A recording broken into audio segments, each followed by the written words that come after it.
Okay, so what I want to show you today are these two parts. And they actually go right here on the SYS-Roll.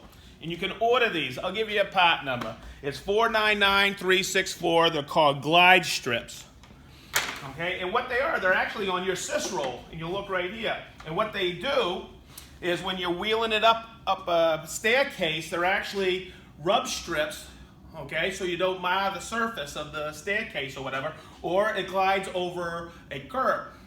But what you need to do is every once in a while, if you want to, you can replace them. And it's really simple. What you do is you grab a flathead screwdriver, and come on in here, cameraman. And what you do is you just pop it off here like this.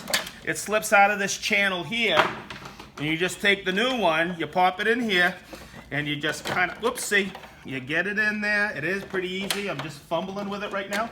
And it actually locks up just like that. I hope this helps.